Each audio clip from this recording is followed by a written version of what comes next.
Topic po natin, 12 warning signs na kailangan ka na magpa-check up sa doktor, kailangan na kumonsulta kahit ayaw pa natin magkonsulta. So, merong mga situation na pwede natin sabihin na home remedy muna, obserbahan muna natin.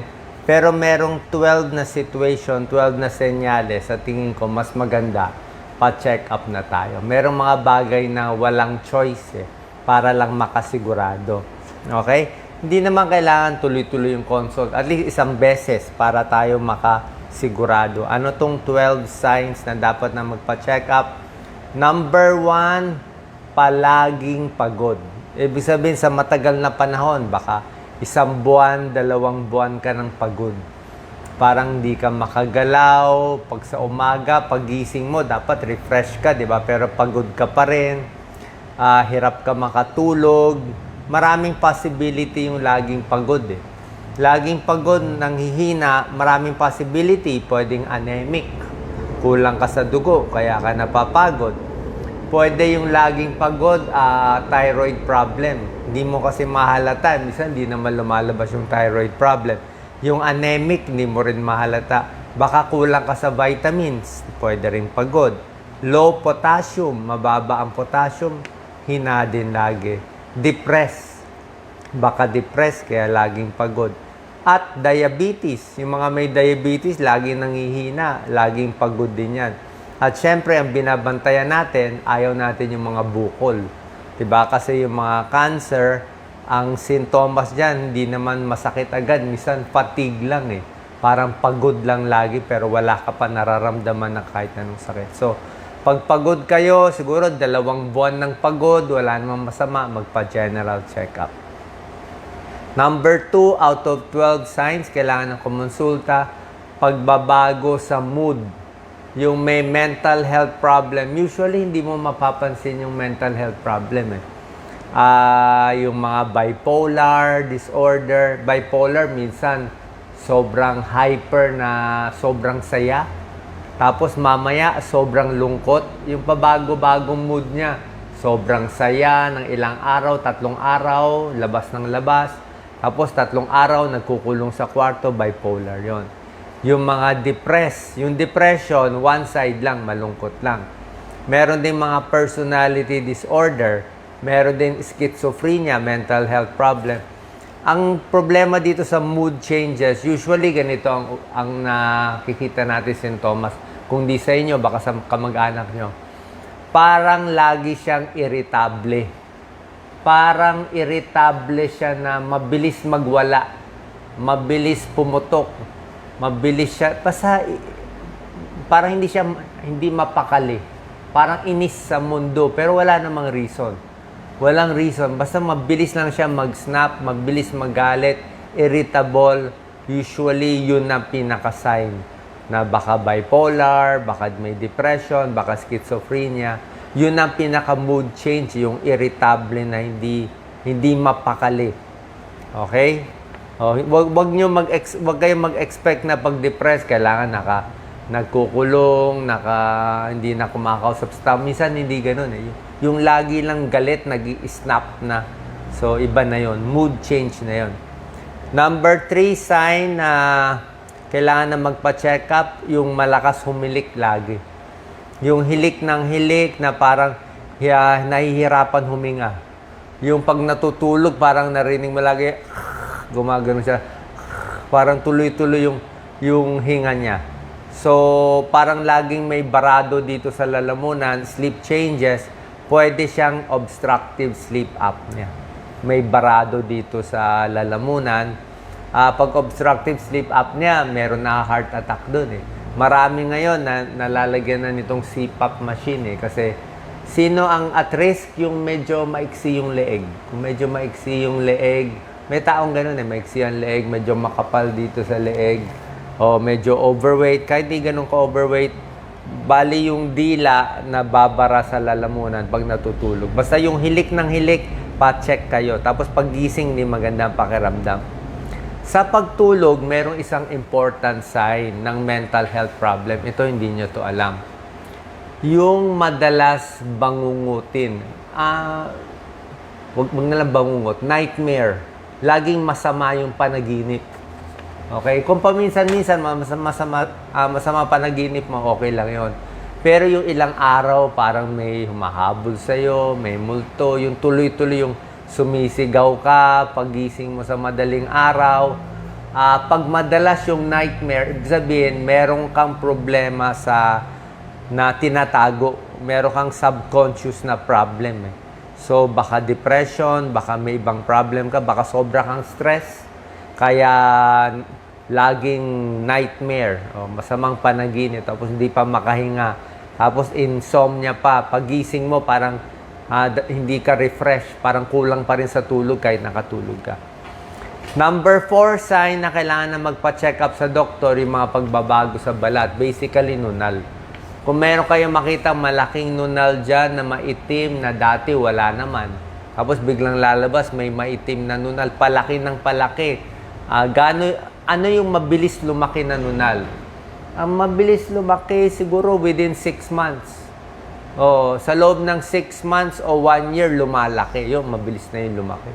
Dapat naman mabagal ang laki ng nunal, di ba? Kung lalaki siya, siguro 3 years, 4 years, lalaki konti. Pero yung napapansin mo, mabilis lumaki, lalo na yung itim na itim, yung sobrang itim na nunal, o masyadong malaki yung nunal, pa-check tayo kasi common din ang skin cancer. Skin cancer, deadly siya. Kahit balat lang siya, kala natin balat lang siya, pero nakamamatay ang skin cancer. Mabilis kumalat ang skin cancer. Mas mabilis pa nga kumalat ang skin cancer compared sa thyroid cancer. Yung thyroid cancer nga, tawag natin medyo mabait na cancer kasi mabagal kumalat. Pero yung skin cancer, mabilis kumalat. Titingnan din, number 4, changes sa skin, yung mga pagbabago. Pag may nakita kayo, let's say, ako, lagi ko tinitignan Kung meron ka makitang mapula masyado dito, o kaya yung very red, wala pa namang red. Pero kung very red, papacheck, no choice. Ano yun? Palmar erythema.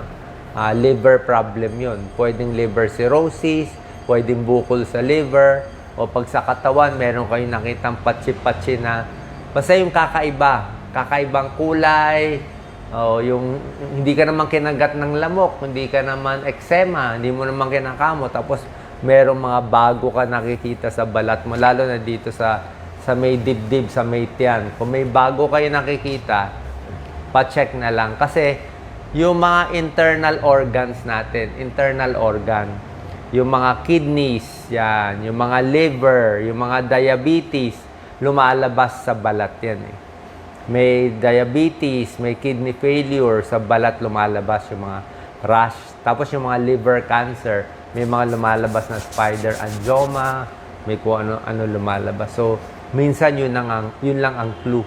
Yun lang ang clue. Number 5 out of 12, pagbabago sa timbang.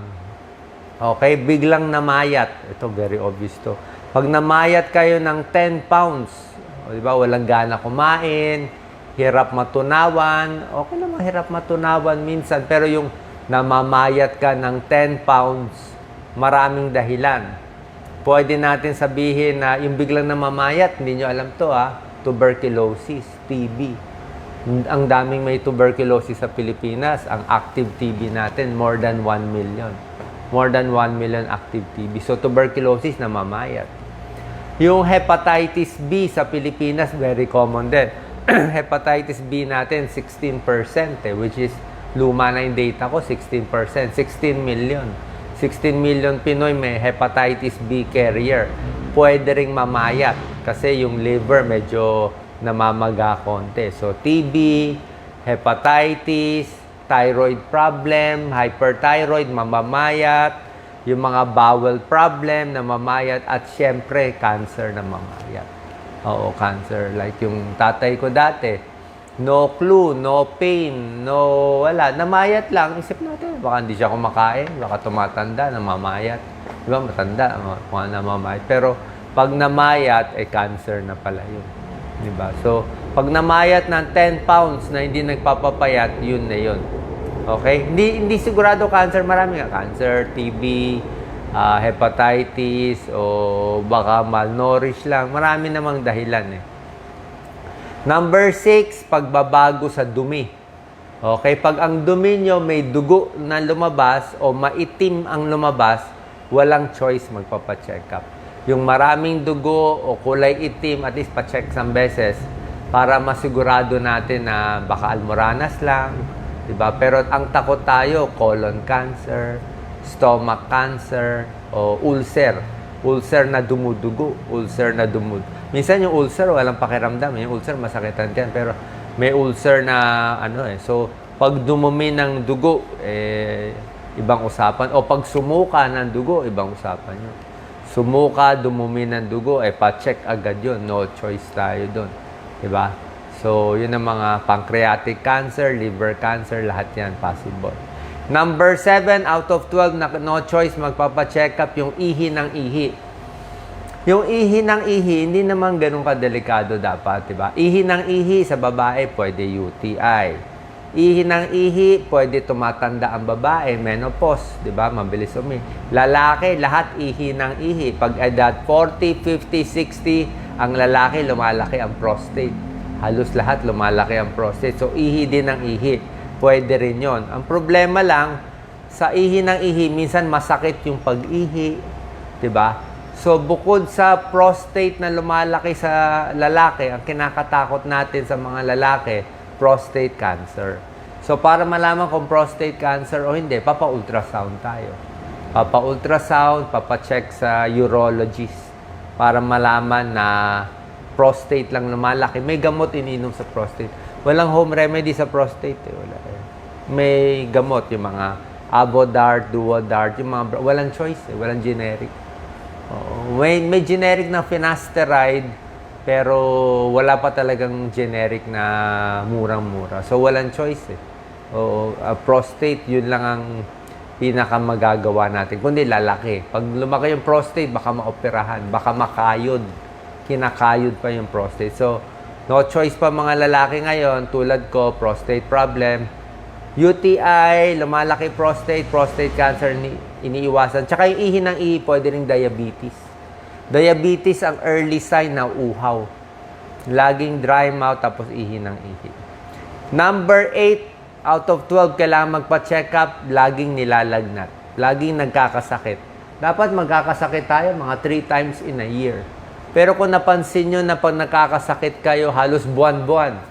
Buwan-buwan na trangkaso, buwan-buwan may mga rashes dito, buwan-buwan may nangyayari. So, bakit every month nagkakasakit? Ba't lagi may sinat sa hapon man nagkakasakit? Ibig sabihin, mahina ang immune system. So, pwedeng mahina immune system, mainit, kulang sa vitamins, pero merong mga sakit na nakakahina ng immune system tulad ng HIV/AIDS. Diba? HIV/AIDS talagang unti-unti magkakaroon ka ng mga infections. O kung wala naman kayong risk factor, wala naman kayong partner, hindi kayo magkaka-HIV, meron din mga blood problem, yung mga lymphoma, yung mga sakit sa dugo, yung mga lymphoma, leukemia.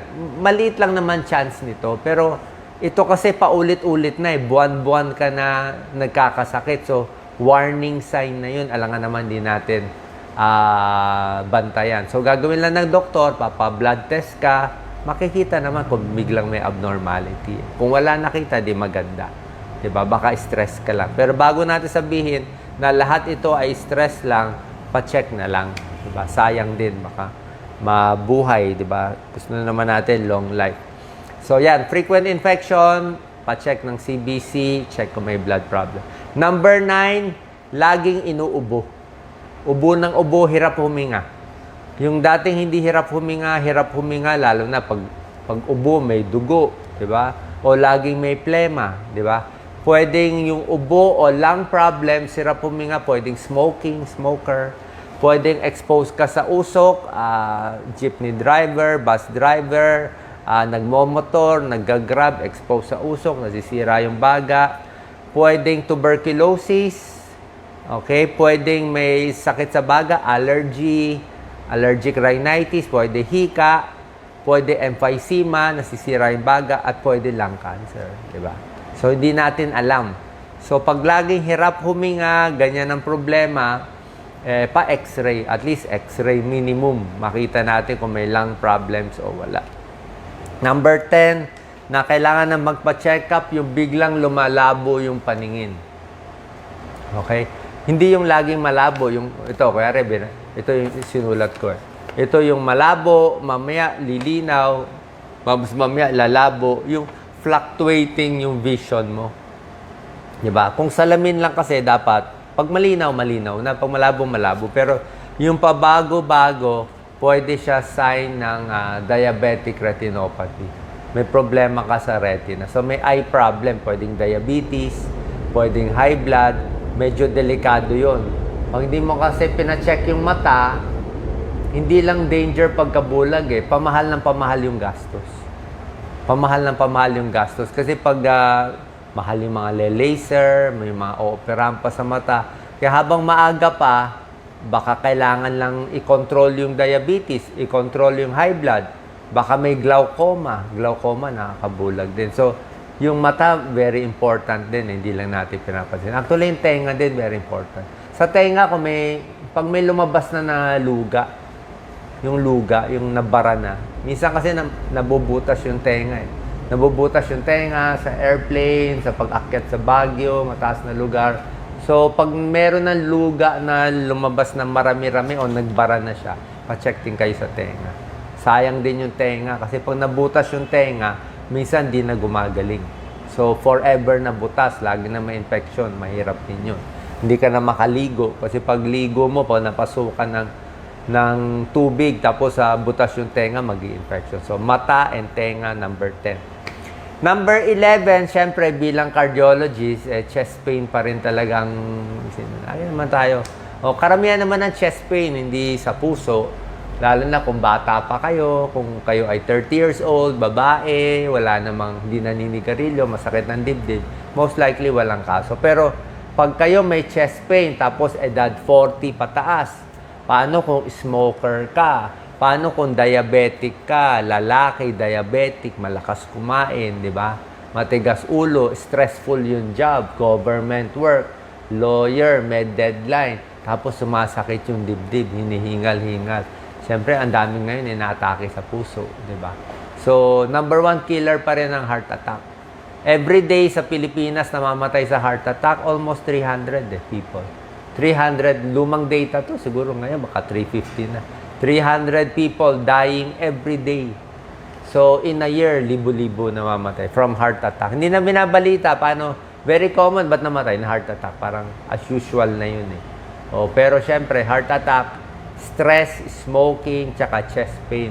Actually, hindi talaga masakit Sasabihin nila, parang masama pakiram na mabigat. Yung alam mong iba.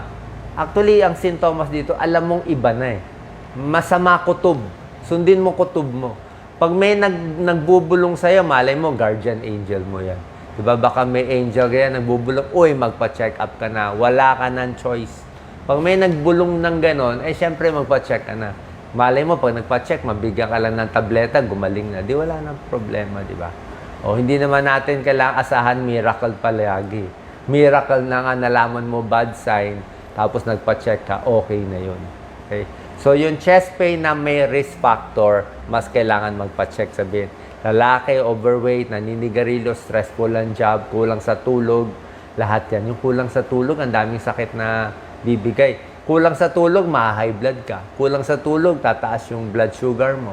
Kulang sa tulog, ma-accident ka, groggy ka. Kulang sa tulog, ma-heart attack. Lahat yan, prone And number 12, last sign na dapat magpa-check up ka na kahit anong bukol sa katawan. Okay, bukol. Gaano kalaking bukol? Ano bang mga bukol na kailangan? Hindi kakabayin mo yung bukol. Ang common bukol dito. Pag meron ka nakitang bilog-bilog dito, kahit maliit kahit monggo. Monggo. Dapat walang monggo. Monggo matigas. Basta tingnan nyo leg nyo. Pag meron kayo makitang bilog-bilog dito, pa-check nyo agad. Maraming may thyroid cancer. Very common. Walang cause ito. Basta bukol dito. Bukol dito sa tabi. Ako may bukol din ako dito. I think nung bata, baka may exposure ako sa TB. Ito. Meron akong bukol dito, parang kulani. Pero matagal na to napacheck mo na naman, wala na naman. So, pag kulani, at least pa-check nyo isang beses, pa-x-ray kayo. Kasi ang daming TB sa atin. Pero yung bukol na malaki-laki dito sa leeg. Yung mga bata, ang dami may bukol dito. Usually primary complex. TB yun TB ng baga, pero ang tawag natin, mahina ang baga. Ang tawag natin, mahina ang baga, pero TB ng baga. Yun. Bibigyan ng vitamin sa baga, pero vitamin sa baga is anti-tuberculosis pa rin. So yung bata, pag mayroong mga bukol dito, titingnan nyo. Importante yun. O, pwedeng TB lang, o pwedeng may sira ipin, pero dito importante. Siyempre, sa babae, sa breast, walang usapan yan. Basta may bukol sa breast, check agad. Basta any bukol sa breast, kahit maliit pa, check agad. Ang daming breast cancer sa atin. 10% ng kababaihan sa Pilipinas, merong breast mass, breast cancer. Sobra dami. Number 1 killer sa babae ang breast cancer. Sa lalaki, hindi natin binapansin to pero bantayan nyo rin bukol sa balls, sa testis. Sa testis. Alam niyo yung balls, di ba? Sa ari ng lalaki, di ba, may balls tayo, yung dalawa. So, pag meron kayong nakapa na parang matigas na parang monggo doon, pa-check. Meron akong kaibigan na matay dito testicular cancer. So, yun yung mga bukol dito. Okay? Tapos sa ibang parte ng katawan, minsan may tsumachamba Merong mga sarcoma, yung mga bukol sa hita, mga tsamba-tsamba na hindi naman dapat. O pag sa kilikili, bukol, pwede sa breast yun. O sa lalaki, pwede rin magka-breast cancer, although mas maliit ang chance. So, any bukol na malaki, matigas, na ganun, pa-check nyo. Marami sa inyo dyan may bukol na lipoma. Oo, pasalamat tayo kung lipoma. Lipoma is taba lang. Yung bilog na mga ganito kalaki na malambot. Malambot para siyang, basta malambot lang siya. Para siyang ginatan yung gutom na ata ako. Yung ginatan na bilo-bilo, yung bilog, ganun kalambot. Pero minsan meron dito, meron sa likod, meron sa dibdib. Lipoma, walang kaso. Minsan hindi na inaoperahan, hindi na tinatanggal. Parang ano lang siya, taba lang siya. Hindi naman siya delikado. So kung lipoma lang, no problem. Pero any bukol, maganda ma-check. Tapos yung mga skin changes, tingnan nyo.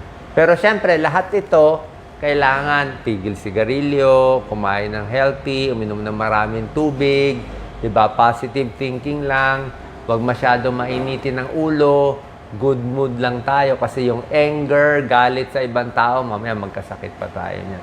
Mas maganda wala tayong galit sa puso kasi nakakadagdag ng high blood at stress siya. Tapos dasal lang natin na maayos lang natin yung buhay natin. So itong 12 warning signs, sana po na nakuha nyo. Kung meron kayong problema, isa pa palang tip, diretso na kayo sa espesyalista para makatipid tayo.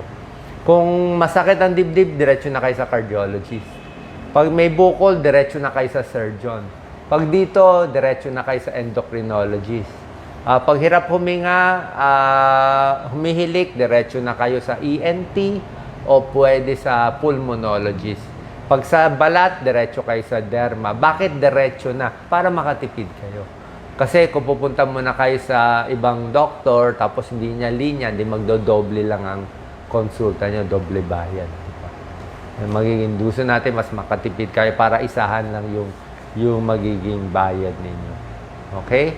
So, sana po nakatulong itong video. Ingat po tayo lagi. God bless po.